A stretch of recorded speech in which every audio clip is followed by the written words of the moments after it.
agama ini adalah cara manusia mempolarisasikan kita yang berasal dari Tuhan yang Esa untuk tidak bisa bersatu. Kehidupan manusia adalah kehidupan seperti sapu lidi. Tidak boleh, dia baru kuat kalau dia bersatu. Nah sekarang dengan adanya pola social distancing, mulai dijauhkan silaturahmi, menghilangkan slogan kita ketika itu bersatu kita, bercerai kita runtuh. Nah ketika kita sudah diceraikan pasti hancur. Itu pasti kita hancur. Iya. Nah itu lanjut ya. Ya. Dan ini kayaknya kalau umpamanya gue terusin ke poin kedua, ini akan panjang karena ada 7 poin. Ini sengaja gue mau begini supaya gue ada waktu ketemu lagi gitu bang. Jadi boleh. Kenapa? Bang Aldo ditunggu istri? Bukan, saya ada pertanyaan lain yang tergantung keluar dari sini tapi berkaitan dengan apa yang abang sampaikan tadi. Boleh ada apa? Pertanyaan netizen. Jujur aja bang, abang vaksin nggak? Saya. Boleh saya tanya kenapa saya harus? Karena abang pegawai negeri. Karena pegawai negeri. Begitukah?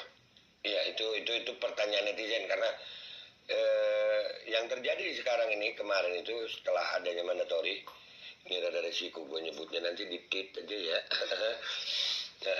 Karena sudah hilang 2 channel bang. Oh gitu. Iya bang, hilang. Oh, ada konsekuensinya. Ada di WHO yang bang, WHO. Ya bahkan sampai hari ini AdSense saya belum normal. Nah, ini tadi ya. Ya. Ini berkaitan dengan apa? Angka, iya bang. Ya. Ini berkaitan dengan angka. Jadi semua orang akan dikontrol kegiatan hidupnya, tidak ada lagi free will. Harus mengikuti guideline. You are mereka itu suka. Kamu melanggar guideline. Informasi medis. Misinformasi. Iya. Bla bla bla bla. Jadi sadar nggak kalau mereka sudah mengontrol kita, mengontrol free will kita, mengkebiri free will kita, cipta rasa dan karsa kita dikunci. Iya. Tidak sesuai dengan maunya, suka-sukanya dia cap apa. Iya. Bahkan ada banyak saya yang menyampaikan ke saya, nggak ada konten porno ini pornografi, kekerasan. Sampai bingung ini yang mana. Cuman karena tidak ada komunikasi, ya mereka istilahnya fait accompli, mereka seenak-enaknya mau ngecap, kita tidak berani. Saya kan pernah tahun lalu saya challenge mereka, para fact checker, ayo kita berdiskusi terbuka. Kalau tidak mau dibilang berdebat, mari kita berdiskusi terbuka. Mana dari yang saya sampaikan yang dibilang hoax, mana yang dari saya sampaikan nggak bisa. Karena memang polanya seperti itu, gitu. Polanya adalah gini, kumaha urang kalau bahasa Sunda ini, ya. Nah, ternyata setelah saya pelajari, memang begini. Agenda globalisasi itu adalah agenda untuk menyatukan seluruh sistem dunia, ya, menuju ke one world government. Nah, program mereka money, power, kontrol populasi. Money dia sudah kuasai dengan sistem perbankan dunia. Power dia dapatkan kekuasaan dengan mengontrol pemerintahan di setiap negara yang menjadi anggota dari mereka non-state actor ini, yang adanya di New York, gitu. Karena itu punya Rockefeller, pendananya. Lalu pada program terakhir yang sekarang kita sedang lewati, adalah yang lalui, ini adalah kontrol populasi. Kontrol populasi kemudian menggunakan power tadi untuk membangun sistem yang harus diikuti oleh people atau oleh populasi, oleh masyarakat, sebagai persyaratan untuk menjalani aktivitas kehidupan apapun itu bentuknya, termasuk yang terakhir adalah untuk pemenuhan kebutuhan isi perut. Itu kalau di Alkitab kami ada Itu di Wahyu 13 ayat 15 sampai 18. Tidak ada seorang pun dapat menjual atau membeli. Jadi ini bicara transaksi. Kecuali dia menerima tanda pada tangan kanannya atau pada dahinya. Tapi kalau kita pelajari lebih jauh, bukan pada, di dalam. Nah, orang selalu sengaja dibilang pada supaya apa? Nunggu ini yang kelihatan nih, pada. Padahal dia akan lakukan, dia tidak akan kasih tahu karena akan in. Ya, itu jadi kenapa saya begitu firm? Saya begitu firm, kenapa? Ada dasarnya. Kenapa saya juga tidak mau mengejar sadar saya capek kalau kita mau mengejar kekayaan atau ini. Kenapa? Karena waktu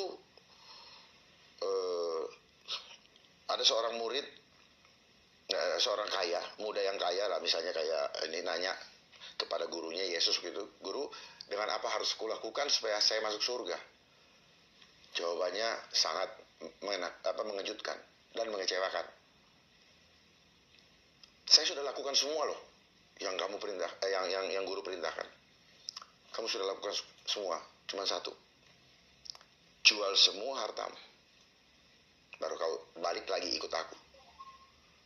Dia balik kanan dengan kecewa dan tidak balik lagi. Kenapa? Karena hati yang melekat dengan dunia, dengan hartanya, dan harta itu menjadi berhala.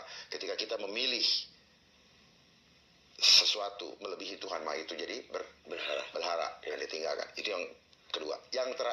Yang awal banget, ketika Musa membawa Bani Israel dari pembebasan perbudakan di Mesir ke Israel, ke tanah Kanaan, tanah perjanjian, itu harusnya cuma 40 hari, jadi 40 tahun. Gara-gara apa?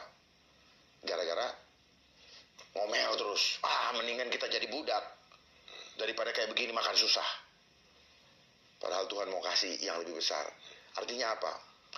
Di dalam mendapatkan yang mulia, sesuatu yang mulia, ada saat dimana kita puasa dulu dan betul-betul dimurnikan, supaya apa? Ketika dikasih yang mulia, memang kita pantas menerimanya, ya.